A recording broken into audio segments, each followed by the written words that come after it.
And sticking to the topic of CPUs, I already mentioned Apple and their M1 Ultra and so on earlier. So last Tuesday, Apple had their first big media event of the year, where they introduced a new iPhone 13 color, the new iPhone SE, and the new iPad Air with M1 chip. And the star of the show was this thing here that you see on the screen now with the article from Mac Rumors.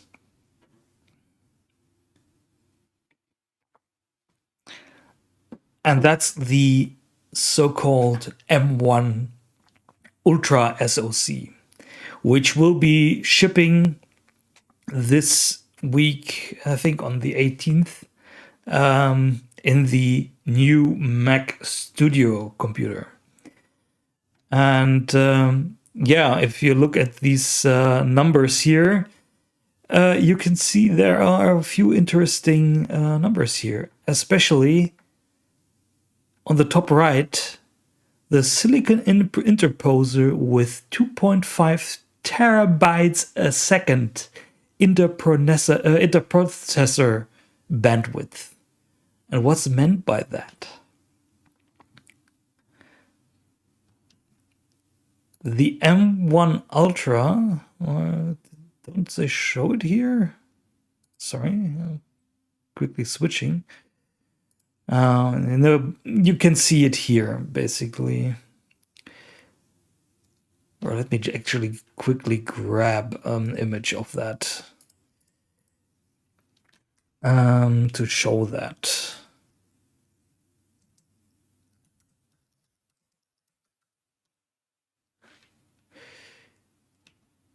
Let me see if they put that up here.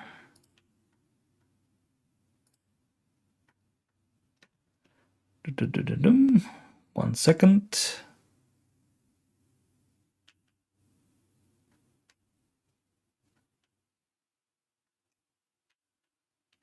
Or let me check if Apple has it on the website.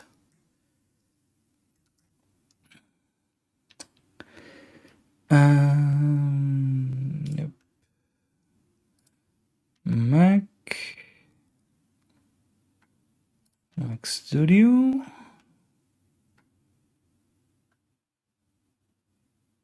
Yeah.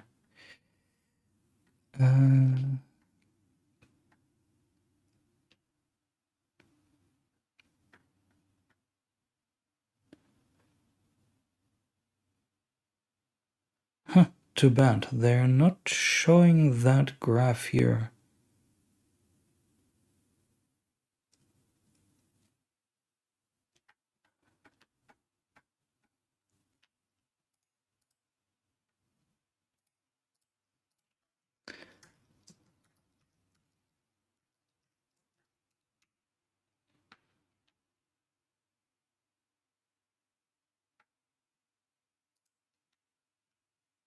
There we go. Here we have the press release. Let's go to this one because you can see it visually better here.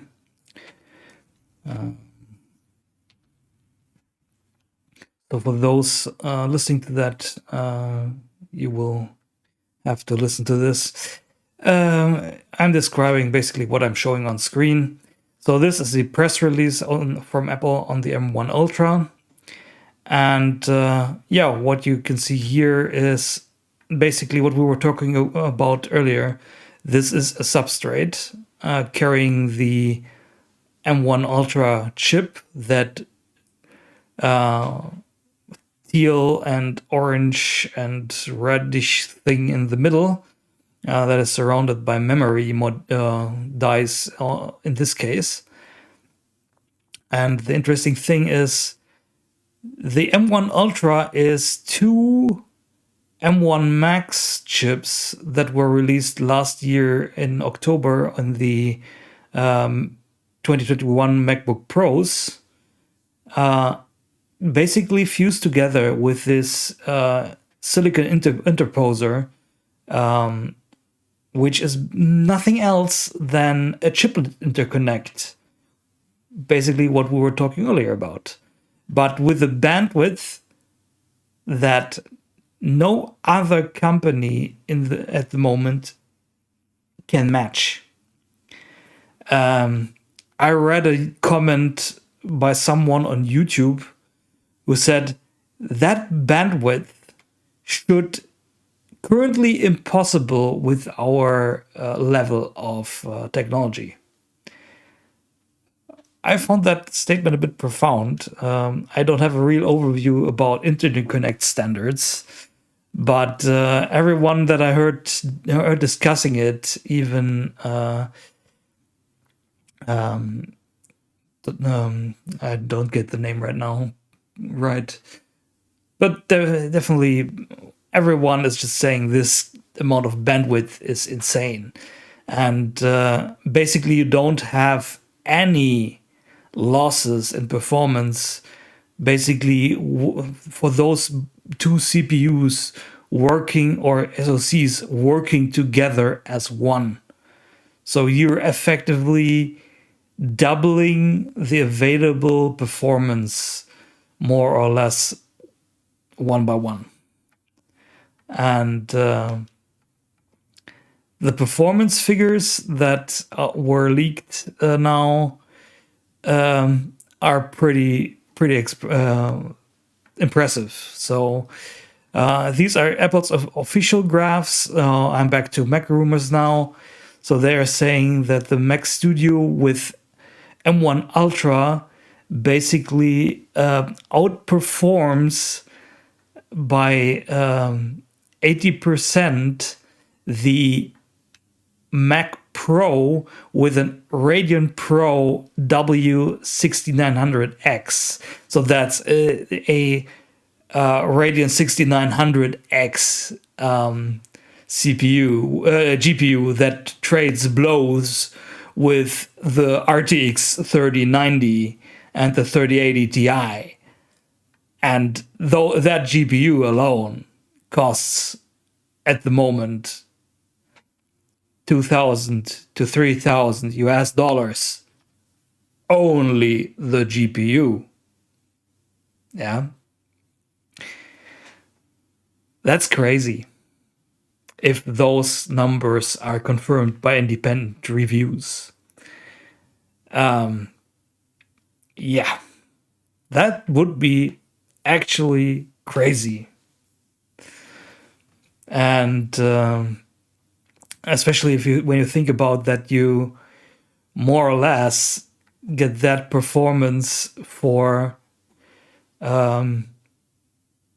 and perhaps not exactly that performance level, but because there is also a non-bint version of the M1 Ultra, which same with the M1 Max, which has a few less GPU cores, but nevertheless, not everyone buying a Mac Studio needs that maximum GPU power.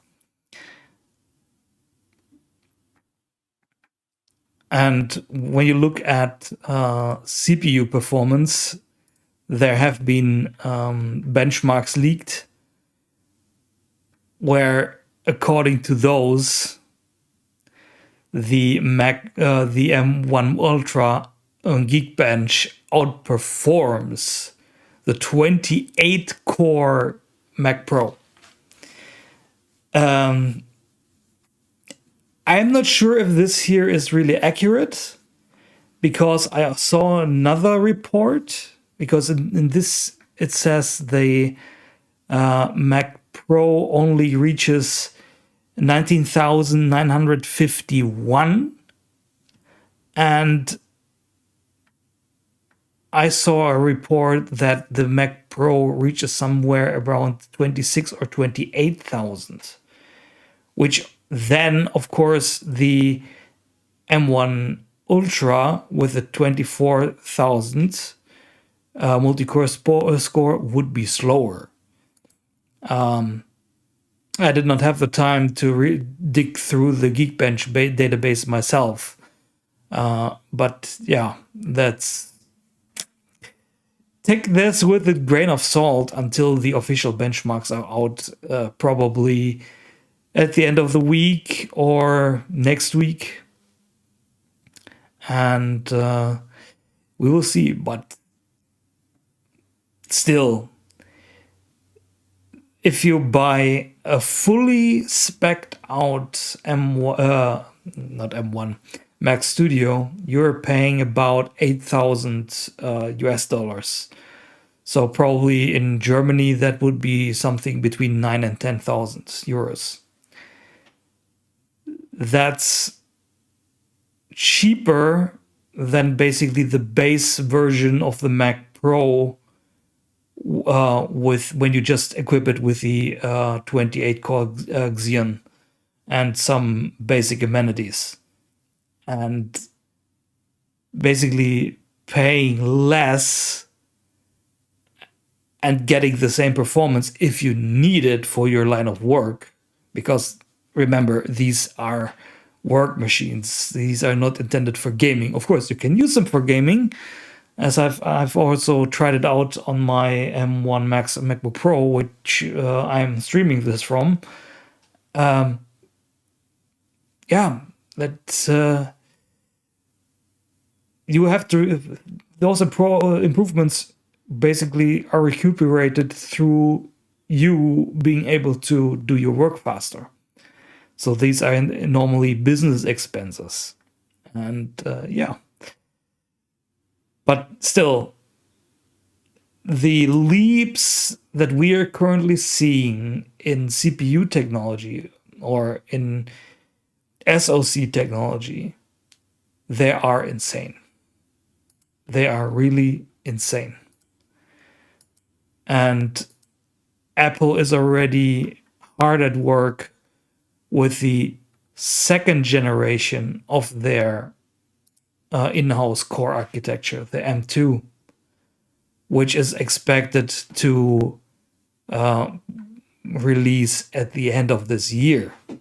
So we are going to see the entry-level stuff with M2 cores at the end of this year. We are expecting to see the DDR5 equipped AMD desktop platform at the end of the year. Intel's second generation DDR5 platform. So, yeah, there is a lot in that space to look forward to, and it will be interesting. Especially now that everyone is taking the approach of using specialized circuits, or in AMD's case, FPGAs, to load off work from the general purpose cores to specialized hardware. And that is just interesting to see. And I am intrigued how fast this is evolving. And if we're now talking FPGAs, so the story about AMD and Xilinx from earlier, imagine not having to rely on chip refreshes, but basically downloading a firmware update for your FPGA and getting the latest algorithm improvements for those particular jobs. That is just nuts.